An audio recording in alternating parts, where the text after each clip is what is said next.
All right, this is the copyright disclaimer. The copyright disclaimer under Section 107 of the Copyright Act of 1976. Allowance is made for fair use for purposes such as criticism, comment, news reporting, teaching, scholarship, education, and research. Fair use is a use permitted by copyright statute that might otherwise be infringing. Fair use, fair use, fair use.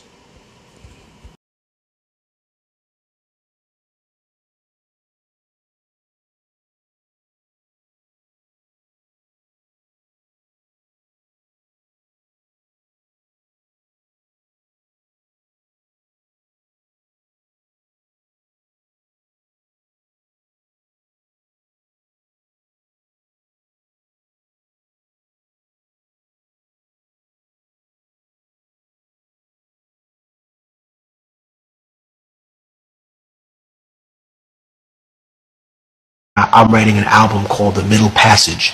They've shown us every plantation with cotton on it.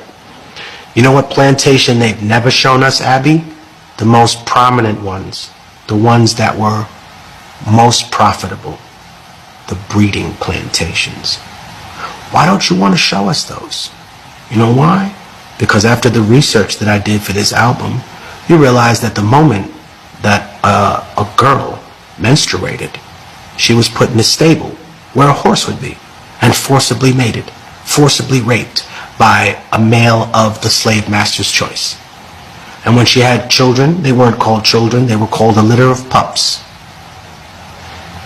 The punishment for raping or killing a person in medieval Spain is gelding. Gelding is when you take hot pincers and you take a man's balls and dick off root and stem. Killing a person, law of the Bible, right? Medieval Spain, super religious. You killed a man, he should be killed. Why were indigenous and black people categorized as subhuman? So under the law, you would not be punished for the things that you did to us. That's why. You used to be proud, right? Used to be proud, white America, of rape and murder. Used to be proud of colonization. Used to, wow, that made us tough. And then you got ashamed of it.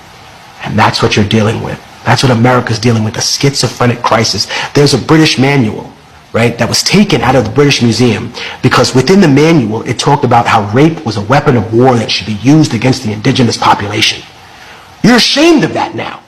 You're ashamed, right? Who was Christopher Columbus? His image has been so whitewashed, but he was trafficking little girls on an island.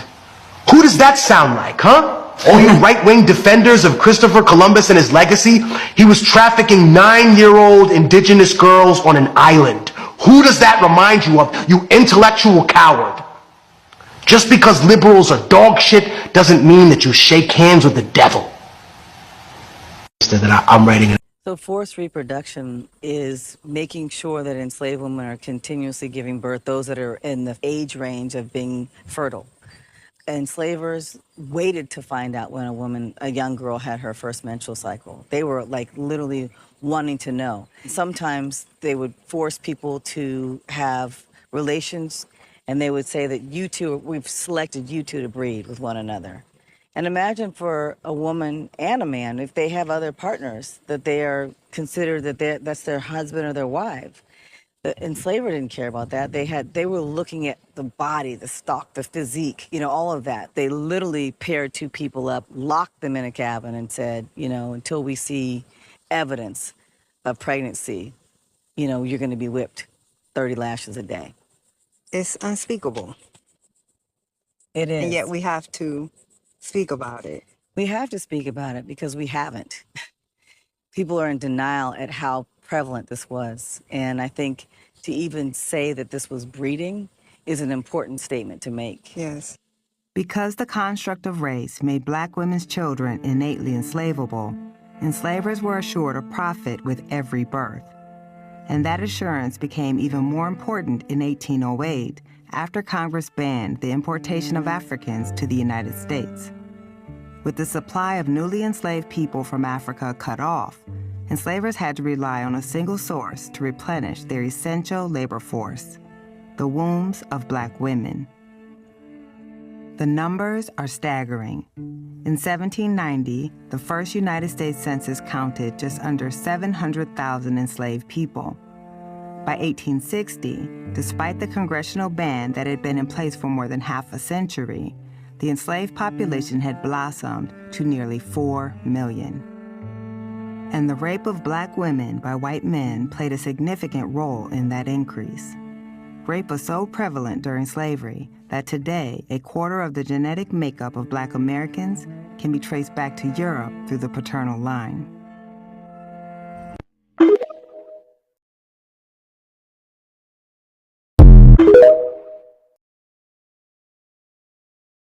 Someone who was a livestock seller to turn into a slave trader.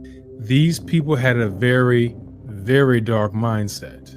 Slave breeding was an entire industry. Some states, especially Virginia, relied on slaves as their main source of income. The price of slaves varied based on the industry that invested in slaves for the production of sugar, rice, cotton, and tobacco. Because of the constant territorial expansion, a lot of white families needed more slaves.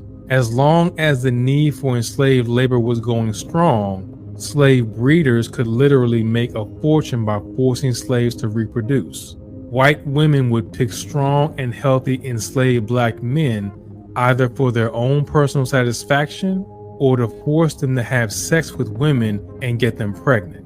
These white women didn't care if the enslaved man had to sleep with his sister, mother, or daughter. If he fits the profile, then he would make an excellent breeder.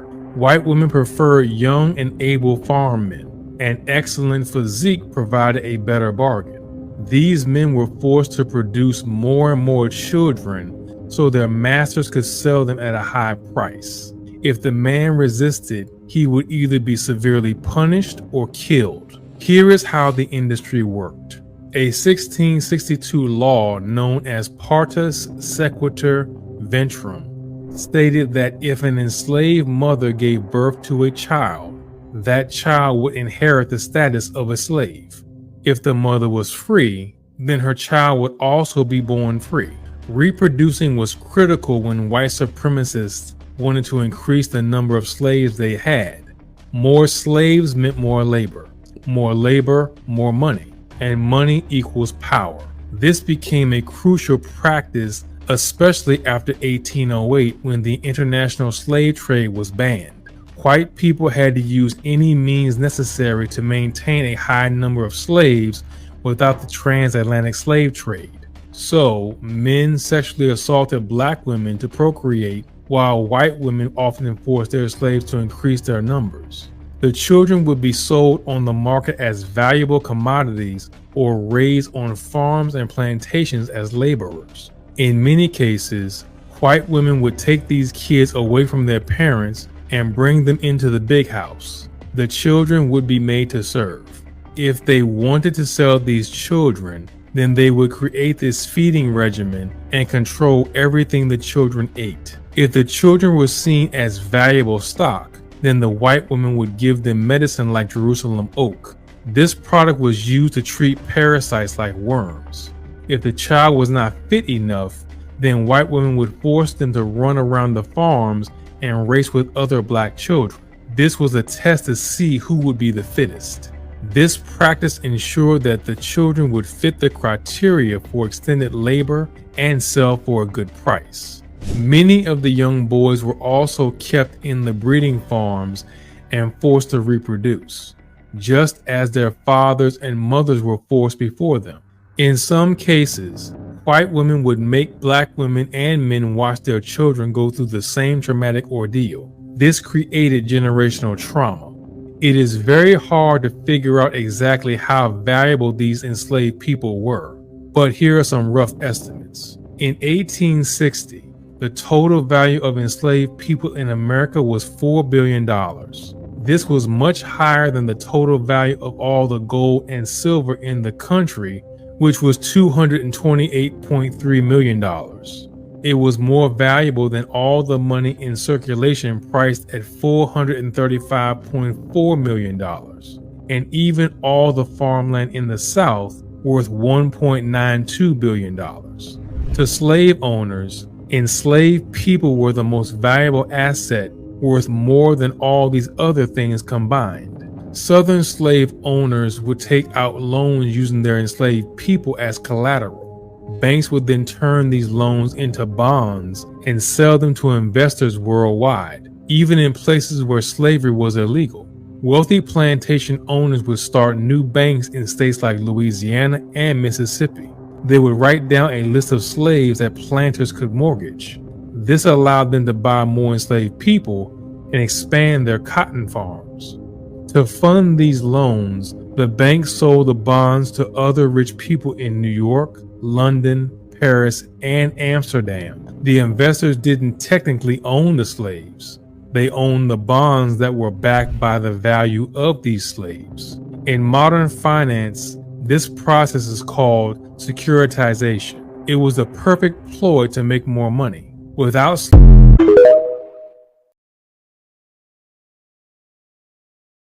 Let's cut the shit. Slavery in America wasn't just about forced labor.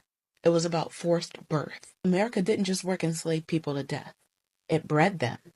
And not like people, like livestock. If the transatlantic slave trade was a kidnapping, breeding plantations were the farm. And I said what I said. After the transatlantic slave trade was banned in 1808, the U.S. had a problem.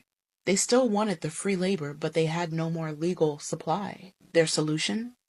Turn black wombs into factories. Breeding plantations, and yes, they were called that, were designed specifically to reproduce more enslaved people. The goal wasn't to grow food, it wasn't to pick cotton. It was to force women to give birth to more product. Because that's what we were. Products. Black women weren't seen as mothers. They were uteruses with a resale value. Their fertility, that was the commodity. And their babies, assets on a ledger. Let's be real. This was organized. Some enslavers forced women to have 10, 12, 15 children. Not out of love, but out of cold-blooded capitalism. Some kept track of their pregnancies like breeding dogs. Black girls, as young as 13, were to kickstart their production. If they couldn't reproduce, they were often whipped, sold, or killed. And don't you dare forget about the men. Black men were used as studs. That's literally the word they used. They were, too, forced to mate with women chosen by their enslaver, sometimes their own family, sometimes multiple women in a row. Consent was a fantasy, trauma was the norm. And the goal was always profit. Virginia, Maryland, and parts of North Carolina became baby farms for the Deep South. And once those babies hit a certain age, they were sold down the river, often with chains still attached to their mother's arms. This is the legacy that birthed America's wealth. Families like the Talos, the Ball family, and others made millions off of children born from these violent systems. Wall Street was built to insure and trade these bodies. And if you're wondering why Black women still aren't believed about our pain, while we're 3 times more likely to die in childbirth, this is the root. Doctors experimented on those same women without anesthesia. Gynecology was literally founded on the abuse of Black wombs. So no, slavery wasn't just labor. It was a full-blown human breeding industry. And if that makes you uncomfortable, it should, because America wasn't built by accident. It was built with intentional, systemic, with generational torture passed off as policy. And the fact that you can visit some of these plantations today and see wedding venues instead of crime scenes, that tells you everything about what this country values. Not justice, not truth, just comfort for white folks. But we're not going to be quiet about it. We're not going to soften the language anymore. And we're not going to let the history die just because they're ashamed of it. This happened, and now they're going to hear about it every damn time we speak.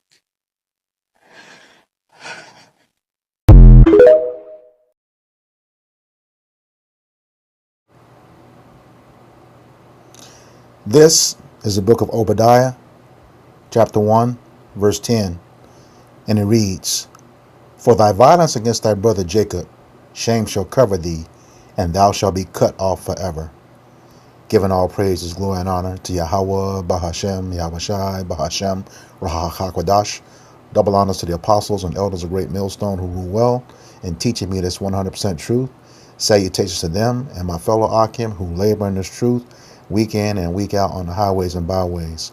Also, salutations to the hopeful elect of the scattered 12 tribes of Israel, scattered to the four corners of the earth, that be like unto the speckled bird, also known as your Israelite foreigners, and your so-called Negroes, Latinos, and Native Americans. To you, I say Shalom. This is your brother Ayashar Barzal from the Indianapolis branch of the Great Millstone, coming back at you with another lesson that is edifying to the elect body of the nation of Israel. All right, this is yet another installment of our camp series called For Thy Violence Against Thy Brother Jacob, where we go through the treacherous, relentless, brutal, demonic history of Esau, Edom, and how he has inflicted that upon the so-called Negroes, Latinos, and the Native Americans who are, mainly Israelites here in captivity. And we do have definitely, we're spread across all over the globe, according to Deuteronomy 28 and 64. We'll be scattered to the ends of the earth. And we're all over the place, but primarily our largest concentration is here in Babylon, aka America. And, today's topic is going to cover the slave plantation breeding farms. And you just saw a plethora of videos where,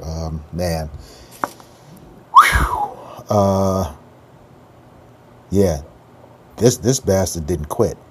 Even with the abolishment, it was so much money made off of it. But I want to address a couple of things in the video clips that preceded this lesson. And one of them, and we keep telling you, Jake, especially you Israelite women, okay, you do not have seed, okay? A nation is established by the seed of the father. That woman said in that clip that those slaves that were bred by the slave masters traced back to the paternal side of their fathers. Okay, same like here today. All these shows that you all see, they're looking for the father, not the mother. Okay, you do have an impact on what the child looks like, but you do not have an impact on what the child is. Okay, and that child's nationality is established by his father. Okay, so let me get that in Numbers 1 and 18. I'll come back to the article. Book of Numbers, chapter 1, verse 18. And it reads, "And they assembled all the congregation together on the first day of the second month, and they declared their pedigrees after their families by the house of their fathers, according to the number of the names from 20 years old and upward by their polls." Okay, your pedigree, nationality, is determined by the father. Okay, hence, when all the young children were born in Egypt, Pharaoh gave the decree to slay all the males that were born and keep the females. You kill the males so that you could get rid of the nation and breed them out. Okay, that's why that happened. Okay, so once again, whatever the father is, that's what the child is. Point blank, period. No such thing as biracial, regardless of what the child looks like. All right? Get that through your thick heads. All right? She made that very clear. And if they knew that then, all right, and we're telling you that now, it is the truth. Okay? It's backed up by the scriptures. When you go through the lineage of all the great men, they follow the line of their fathers. Why do you think there's no tribe of Dinah? Yeah. You don't hear about it. She was one of the. She was the sister of the men of the 12 tribes. But there's no tribe of Dinah. She doesn't have any seed. Okay. So let's get that point straight right there. Okay. And another point I wanted to point out. In one of those documentaries, you Edomite women, so-called white women, had a huge hand in that breeding, as saw as seen in that one documentary. All right, you're not going to be absolved from your sins either. All right, you will not be absolved from your sins. This is the book of Psalms, chapter 109, and beginning in verse 13. And it reads, and this is talking about the wicked, the nation of Edom, according to Malachi 1 and 4. All right. You can get that in context at the very beginning of this chapter. It says, let his posterity be cut off, and in the generation following, let their name be blotted out. Okay, and posterity literally means from the progenitor of a nation to the furthest descendant of that said nation. So he said, let it be cut off. Let their name be blotted out. There will come a time where Esau Edom, the so-called white man, will no longer exist on this planet.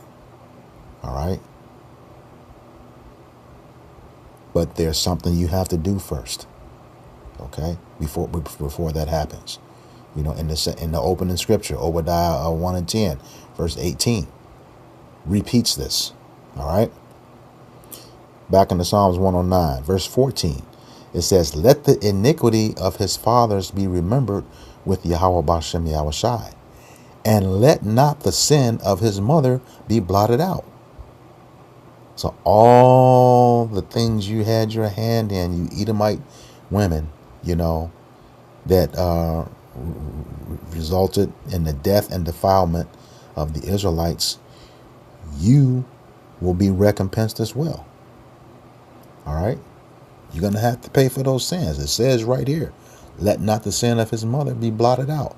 No, it's not going to be ignored. You're going to have to pay. All right? Right along with the Edomite man as a nation, just like Obadiah 1 and 18 says. All right? It says, verse 15, let them be before Yahweh Bashem Yahushai continually, that he may cut off the memory of them from the earth. There it is again. Back-to-back scriptures. Once you all have finished your servitude and slavery, you know, you will be out of here for good. The world is sick of you right now. All right? Even though you keep projecting that shit onto us. They know who the real problem is. They just don't want to face, you know, the people that they despise, you know, for centuries. But you are going to be out of here. Let me get that in Obadiah 1 and 18, just to bring that home. All right? Then we'll get into the article.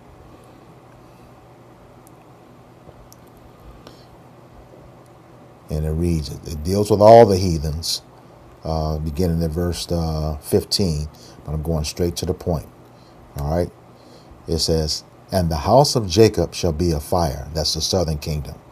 And the house of Joseph a flame. That's the northern kingdom. And the house of Esau for stubble.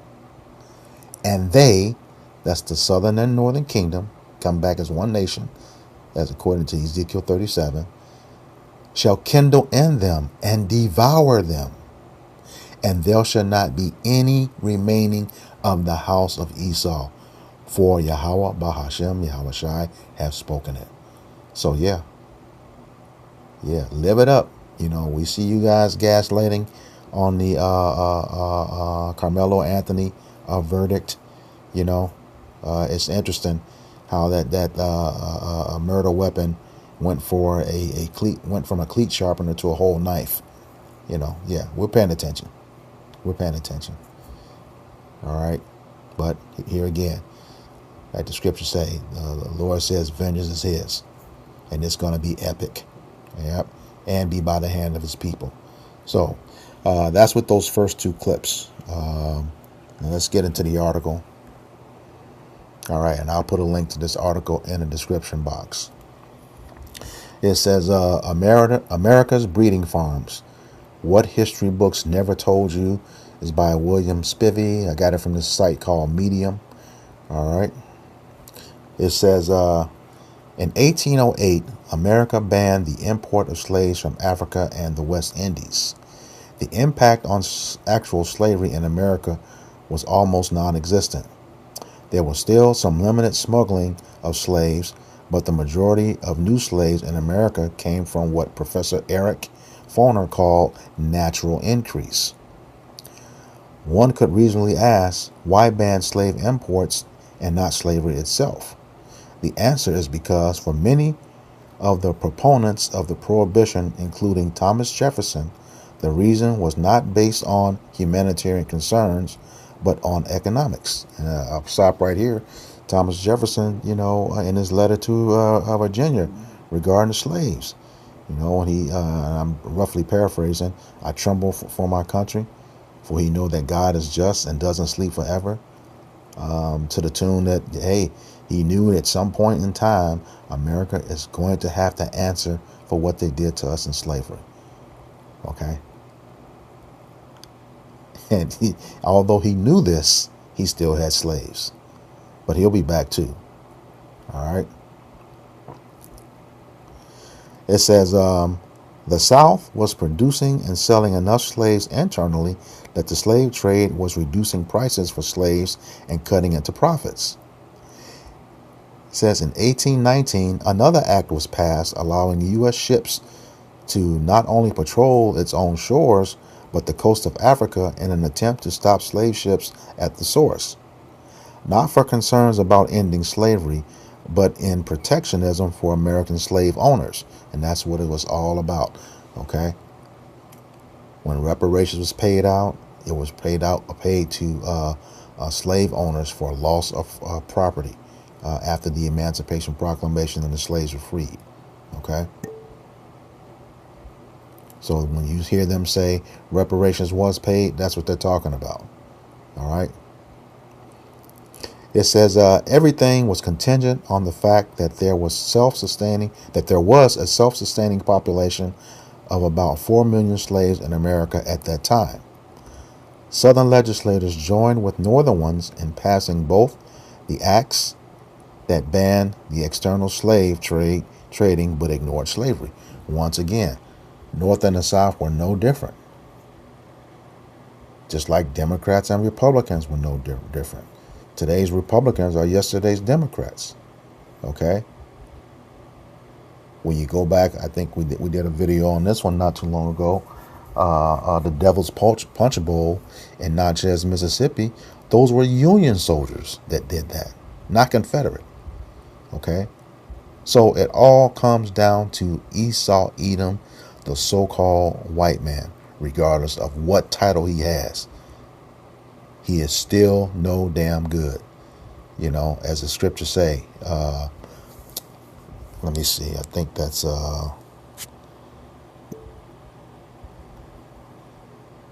Ecclesiastes 8:20 or 7:20. Let me try 8. No, there's no, so 7:20.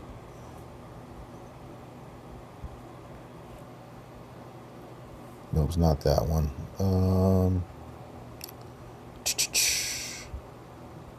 13. Okay. Consider the work of Yahweh Bashem Yahushai, for who can make that straight which he hath made crooked? Okay. And we know that Jacob, the 12 tribes of Israel, upright, we're the ones that straight. Okay. But he made Esau crooked. There's another one in Job. I think it's 14:4. God, who can bring a clean thing out of an unclean? Not one. All right. He made you as the wicked. He made us as the righteous. Okay. So you can have Republican, Democrat, whatever fucking title you desire. That's not going to change how he created you. All right? Point blank, period. Let's get back to that article.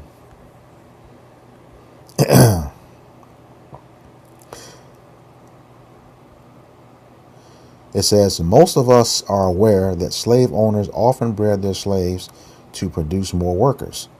We are taught almost nothing about the breeding farms whose function was to produce as many slaves as possible for sale and distribution throughout the South to meet their needs.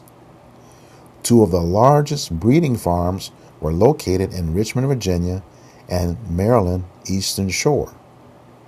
And the Maryland Eastern Shore.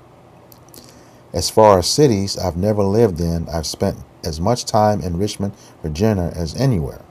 I travel there multiple times a year, often for a few days or a week at a time. Richmond is serious about most of its history. I visited the Edgar Allan Poe Museum. Monument Avenue contains several statues, mostly of Confederate Civil War heroes. Stonewall Jackson, Jefferson Davis, J.E.B. Stuart, and Robert E. Lee are honored there, as is the late African-American tennis star Arthur Ashe, who was from Richmond. Okay. It says in August 2017, Richmond Mayor LeVar Stoney said Richmond would consider the potential removal of the statues glorifying the legacy of the South after issues raised in nearby conflicts and protests involving white supremacists.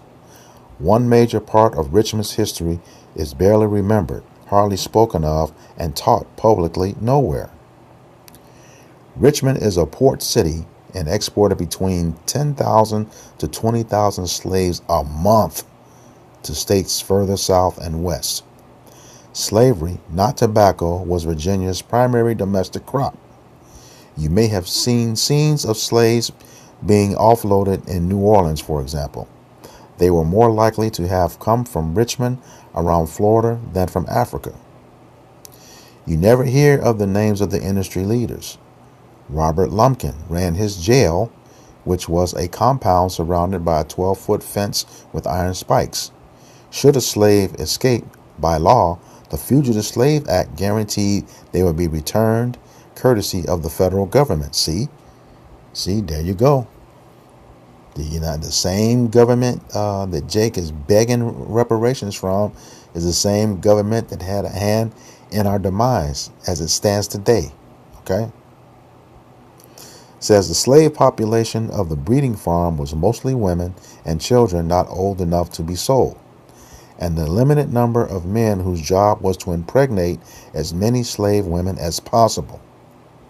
The slaves were often given hoods or bags over their heads to keep them from knowing who they were having forced sex with.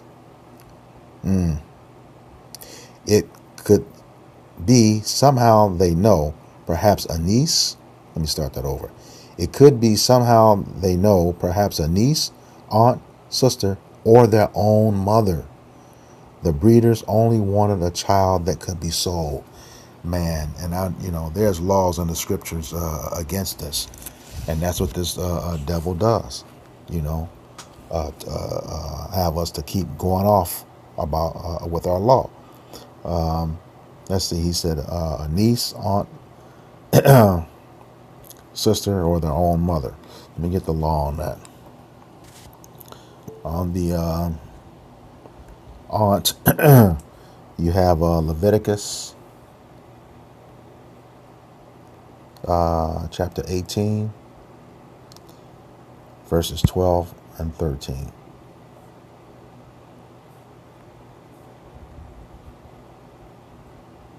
All right. It says, "Thou shalt not uncover the nakedness of thy father's sister. She is thy father's near kinswoman." That's your auntie. It says, "Thou shalt not uncover the nakedness of thy mother's sister, for she is thy mother's nearest kinswoman." So yes, that's the auntie. Law against that. And uncovering their nakedness is having sex with them. But, Esau was forcing us to do this. Okay? And if not, you either beaten or put to death. All right? Regarding the sister, Leviticus 8 and 9. Slide right up here.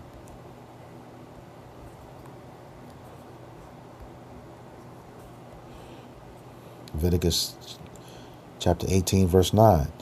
The nakedness of thy sister, the daughter of thy father, or daughter of thy mother, whether she be born at home or born abroad, even their nakedness thou shalt not uncover.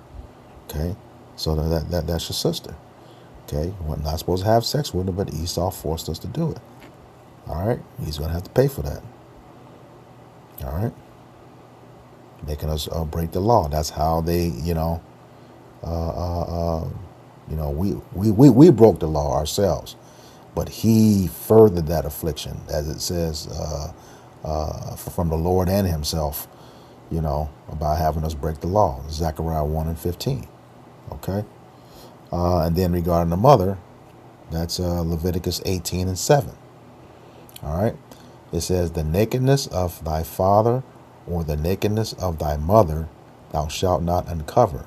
She is thy mother. Thou shalt not uncover her nakedness. So, man, yeah, they were forcing us to do this. Back in the day, all for profit. All for profit. All right. Back to the article.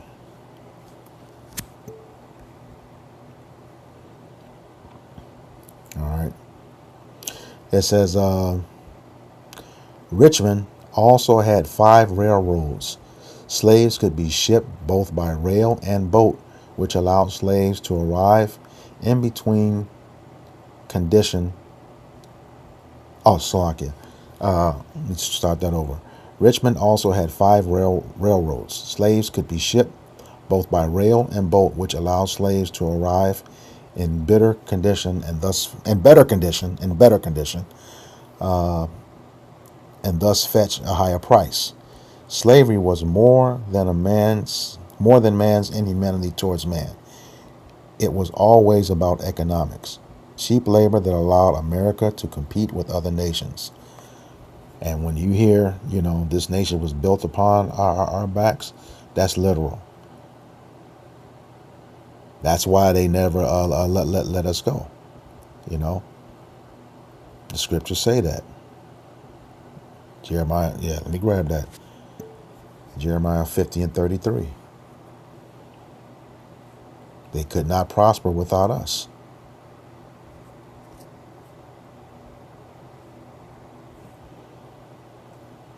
Okay. This is the book of Jeremiah, chapter 50, verse 33.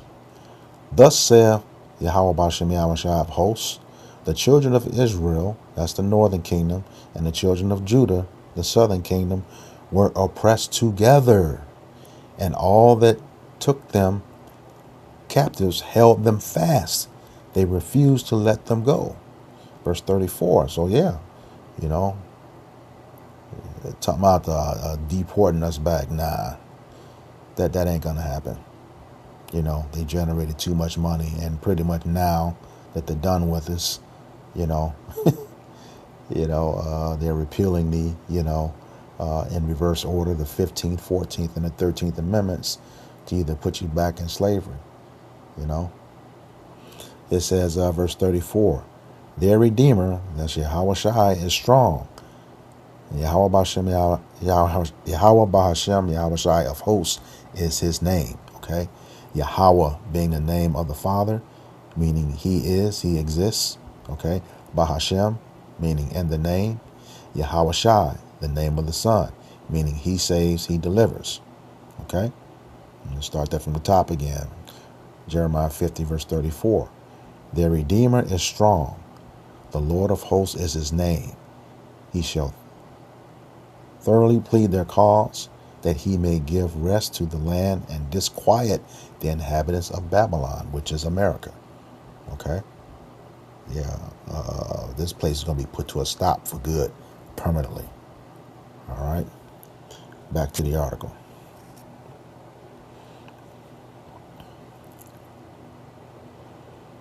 All right. Says it was always about economics, cheap labor that allowed America to compete with other nations. Much of America was literally built on slavery. Okay, Texas school books are now trying to make it sound not quite so bad. The breeding farms receive no mention at all. All right, so hey, That's about it. That's it for the article. Like I said, I'll put a link to this article in the description box. All right. You can get to see, you know, it's like 123 responses on it. Okay. You can get to see that. And, hey, well, yeah, it was, as you can see, you know, in this article and the videos, that was a horrible thing that we were put through. All right. And literally messed our lineage. Our lineage is everywhere. All right. Everywhere. For this reason. All over. Sold all over the world. Okay. But, you know, Manifest Destiny definitely has a part two. This is the book of Colossians, chapter 3 and verse 25. And it reads, But he that doeth wrong shall receive for the wrong which he hath done. And there is no respect of persons. None. All right. In other words, you are your ancestors. And you're going to have to pay for what your ancestors did. All right. After you serve. 1,000 years of slavery. You know, twice as long as twice as hard as we did, but in righteousness. Okay. You will have to pay for the iniquity of your fathers. All right. This is Isaiah 14, chapter 14, verses 21 and 22. It says, Prepare slaughter for his children for the iniquity of their fathers. You have to pay for what your forefathers did. We did. And so will you. Esau, Edom, so-called white man. So will you pay for what your forefathers did. Okay? That's what that no respect of persons. You know, we don't give a fuck if you weren't there. You're going to have to pay. All right? It says, start back at the top. Prepare slaughter for his children for the iniquity of their fathers, that they do not rise, nor possess the land, nor fill the face of the world with cities. Once you come out of rulership this time, you will never rise up again. Okay? This is it. Enjoy it. You know, every major empire has a lifespan of approximately 250 years. Okay? America's about 3 weeks from that. And that's when that decline is going to accelerate. All right? Never be in rulership again. Verse 22. For I will rise up against them, saith Yahweh Bashem, Yahweh Shai of hosts, and cut off from Babylon. Okay? The name, Edom, Esau, and the remnant. Okay? The survivors, and son, and nephew, the seed line. All right? Saith the Lord. So just like it was said in Obadiah 1 and 18, Psalms 109 verses 14 and 15, your nation is going to be cut off for everything that you've done. You know, fuck reparations at this point. That's going to be the best one ever. You know, was that Sirach 25 and 7? You know, you see the downfall of our enemies. Yeah, let me grab that.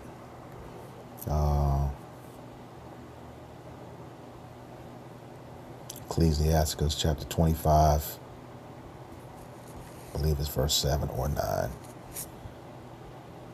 Con. It says, There be 9 things which I have judged in mine heart to be happy. The 10th I will utter with my tongue. A man that have joy of his children, and he that liveth to see the fall of his enemy. And that's the day we hasten for. You know, Psalms 91, as we're being beamed up on those chariots. Scriptures say, only with our eyes will we see the reward of the wicked, and that reward is your destruction. Point blank, period. All right. So yeah, you will, like it says in that Colossians 3 and 25. You know, he that doeth wrong shall receive for the wrong that is done, and that means the selling of your children as well to places far off. Let's get that. Joel chapter 3, beginning in verse 6. Go straight to the point. It says, the children of Judah, that's the southern kingdom, and the children of Jerusalem, the northern kingdom, have ye sold unto the Grecians. Okay, that was the Edomites. All right. That ye might remove them far from their border. Okay, which was Israel. Okay, the land of Israel. All right. Now we have not been there. That scriptures Curses said he was there. You will see it no more. All right. Once we were sold off. Verse 7 says, behold, I will raise them out of their place whither ye have sold them, everywhere we've been scattered to, and will return your recompense upon your own head. And here's the point. Remember, he that doeth wrong shall receive for the wrong which he have done. Verse 8, and I will sell your sons and your daughters into the hand of the children of Judah, and they shall sell them to the Sabians, to a people far off. For Yahweh Ba'ashem Yahushai has spoken it. And we know when the Lord speaks his word, it does not return to him void. Yes, your children will be sold off. Okay? Now, of course, here's the thing. When we're in the kingdom like that, you know, you Edomite women are showing it already because you're sick of your own man. Yes, we're going to take the best of you. The ones built like, what's that actress name? Bryce Dallas Howard. Yeah. You will be servants and concubines and will be forwarding, help repopulating the nation of Israel. Okay. Whereas the ones of you that are built and look like, what's her name? Rosie O'Donnell. Those are the ones we're going to sell. Those are the ones we're going to sell. But the ones, built like Bryce Dallas Howard, yeah. Yeah, you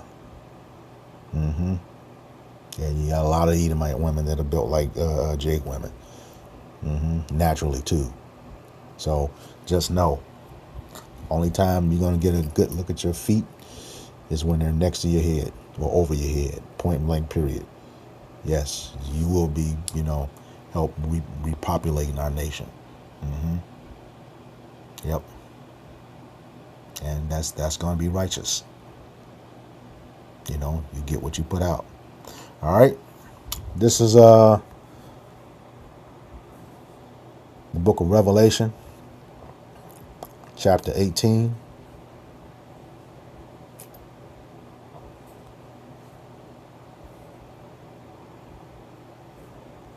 Go straight to the point, verses 5 and 6. For her sins, this is talking about Babylon the Great, America, have reached unto heaven, and Yahweh Ba'ashem Yahushai hath remembered her iniquities. Didn't I read that in Psalms 109, verses 13 through 15? Yeah. This is verse 6. Reward her even as she rewarded you, and double unto her according to her works. In the cup which she hath filled, fill to her double. So what you did to us, you're going to get it twice as hard and twice as long, but in righteousness. All right? Point blank, period.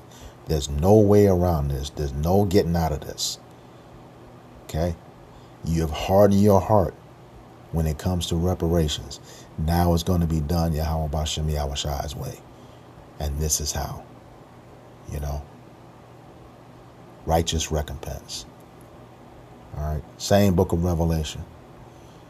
Chapter 13. Beginning in verse 9. And it reads, if any man have an ear, let him hear. If any man have understanding, let him understand. He that leadeth into captivity shall go into captivity. Who led us into captivity to this very day? Esau, Edom. All right? To this very day. All right? Baruch 2 let you know that. As like Baruch chapter 2 and chapter 3. All right? It says, he that killeth with the sword must be killed with the sword. Whose blessing was the sword?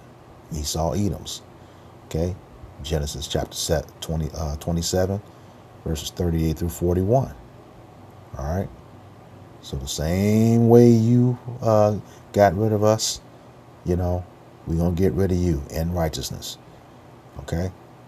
It says, here is the patience and the faith of the saints. Okay.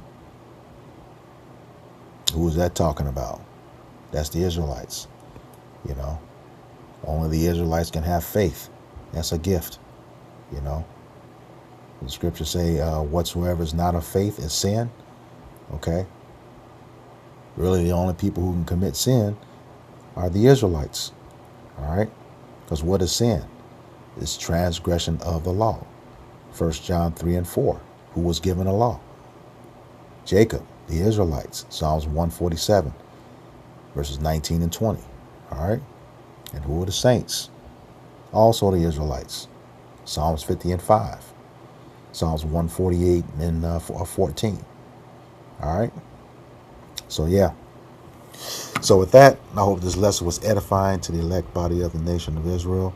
Once again, I'm going to give all praises, glory, and honor to Yahweh, Bahashem, Yahweh Shai, Bahashem, Rahakwadash. Double honors to the apostles and elders of Great Millstone who rule well in teaching me this 100% truth. Salutations to them and my fellow Archium who labor in this truth week in and week out on the highways and byways.